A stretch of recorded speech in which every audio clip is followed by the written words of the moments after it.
अस्सलाम वालेकुम friends, welcome back to Top Smarties. Drama serial Sajawat, जिसमें अली अली तो अपनी नई दुनिया बसाने में अब काफ़ी खुश है कि वो खुशबू से शादी करना चाहता है, क्योंकि जानता है कि खुशबू से शादी करेगा तो काफ़ी कुछ खुशबू जहेज में लेकर आएगी, यहाँ तक कि गाड़ी भी लेकर आएगी।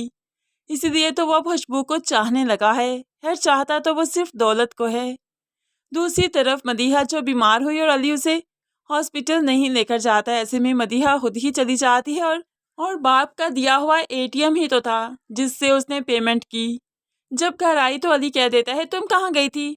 इतनी देर से तुम नजर नहीं आ रही थी और तुमने बताया भी नहीं।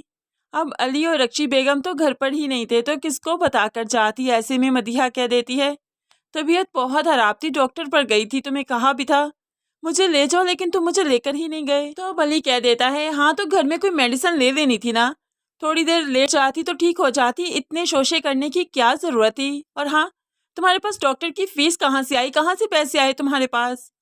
तो यहाँ पर अली अब जल्दी से मदीहा का बैग देखने लगा कि कितने पैसे हैं इसके पास। तब जाकर अली को एटीएम नजर आया। ओह, ये एटीएम, वाह बड़ी अमीर हो तुम तो। अब तो मदीहा अपना एटीएम छीनने लगी। ये दे दो अली मुझे, बस मेरे पास यही है और मेरे पास कुछ भी नहीं। तो अली अब इसको कैसे एटीएम देगा? जल्दी से उसने मदीहा की चुटिया से पकड़ लिया। तुम्हारी हिम्मत कैसे हुई मेरे हाथ से एटीएम को पकड़ने की? तुम यहाँ पर रहती हो, खाती पीती हो, क्या तुम्हारा खर्चा नहीं होता? ऐसे में तुम मुझे ये एटीएम दे दोगी तो क्या ही जाएगा तुम्हारा। और हाँ, आइंदा मेरे से पूछे बगैर घर से कदम बाहर निकाला ना, उसी वक्त तलाक देकर तुम्हें घर से ही रुखसत कर दूंगा। अब मदीहा के पास इसके अलावा कोई छत भी नहीं और अब एटीएम भी अली ने ही अपने पास रख लिया। मदीहा करे तो करे क्या। दूसरी तरफ मुस्कान और जावियार की जिंदगी फिर से सेट हो गई। जावियार ने मुस्कान पर यकीन कर लिया और मुस्कान ने भी जावियार को सब कुछ बता दिया, लेकिन मामला यहीं पर ख़त्म नहीं हो जाते। दूसरी तरफ सुम्बुल, जिसने रज़ा के मोबाइल से मुस्कान का नंबर देख लिया था कि कितनी बार उसने डायल किया, और ऐसे में मैसेजेस भी थे जिस पर सुम्बुल तो भड़क जाती है। अच्छा, अभी भी ये सिलसिला चल रहा है, उस मैडम की भी शादी हो गई, तुम्हारी भी, लेकिन ये मोहब्बत ख़त्म नहीं हो रही। मैं घर में तुम्हारा घर संभालूं, तुम्हारी जिम्मेदारियां देखूं, और तुम बाहर मुस्कान के साथ मुंह काला करता फिरो, ऐसा तो नहीं होने दूंगी। अब रज़ा भी भड़क उठा, तुम्हारी हिम्मत कैसे हुई मेरा मोबाइल चेक करने की? तो सुम्बुल भी कह देती है, बीवी हूँ तुम्हारी, पूरा हक है मुझे, क्यों नहीं कर सकती तुम्हारा मोबाइल चेक? जब तुम मुंह काला कर सकते हो तो मैं मोबाइल भी चेक नहीं कर सकती।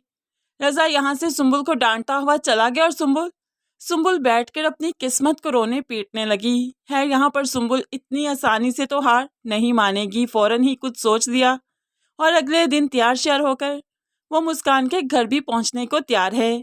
अब यहाँ पर बाप ने जो रात को इनके झगड़े सुन लिए थे तो सुबह बाप कहने लगा, मैंने पहले सोचा था बिजनेस तुम्हारे नाम कर दूं, लेकिन तुम्हारी जिंदगी इतनी अप्स एंड डाउन्स आ रहे इसमें कि तुम ये जिम्मेदारी नहीं संभाल पाओगे, इसलिए अभी मैं ये फैसला नहीं कर सकता। दूसरी तरफ मुस्कान की सास जो उसे बिल्कुल भी अच्छा नहीं समझती, क्योंकि उसने रज़ा से फ़ोन पर बात करते जो सुन लिया। मुस्कान बहुत कोशिश कर रही है सास को मनाने की, लेकिन सास किसी भी तौर ठीक से बात नहीं कर रही और अब तो सोने पर सुहागा। यहाँ पर अब सुम्बुल मैडम पहुँच चुकी है। सुम्बुल को देखकर मुस्कान के 14 तबक रोशन हो गए। तुम यहाँ पर क्या कर रही हो? तो सुम्बुल कहने लगी, मैं यहाँ पर क्या कर रही हूँ इससे मतलब नहीं होना चाहिए तुम्हें। तुम मेरे शौहर की जिंदगी में क्या कर रही हो ये बताओ तुम।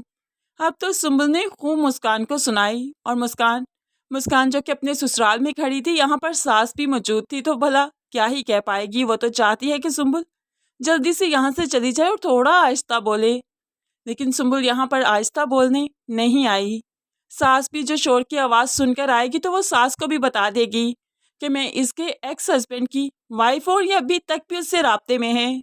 सास तो पहले ही फ़ोन पर बात करते हुए मुस्कान को सुन चुकी थी और शक में मुब्तला थी। डेट्स वाई वो मुस्कान पर एक भी पल के लिए अब यकीन नहीं करेगी, बल्कि मुस्कान को यहाँ से धक्के देते हुए घर से बाहर निकाल देगी। एक बार फिर से मुस्कान की ज़िंदगी सुम्बुल और रज़ा की वजह से तबाह होने को तैयार है।